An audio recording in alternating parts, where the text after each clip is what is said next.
είτε αύριο το επόμενο διάστημα, όσο και αν θέλετε να μείνετε σπιτόγατοι και να είστε κλεισμένοι και να μένετε σε παγωμένες καταστάσεις, αναγκαστικά και μη, σας ξεκουβαλάει το σύμπαν ώστε να βγείτε, να διασκεδάσετε και να περάσετε όμορφα.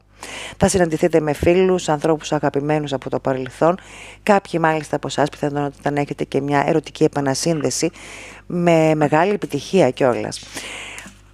Βέβαια, όλη αυτή η επανασύνδεση, είτε είναι ερωτική είτε είναι με φίλους, να περιμένετε ότι θα σας χρειαστεί να κάνετε μια θυσία, να φύγετε από κάπου, να αφήσετε κάτι πίσω σας για να κάνετε αυτή την αλλαγή που χρειάζεται στη ζωή σας.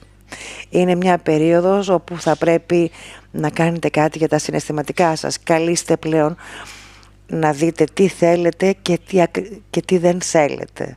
Δεν θα επανασυνδεθείτε με άτομα χωρίς να δώσετε και τους όρους σας, γιατί θα πρέπει να πάρετε ακριβώς ό,τι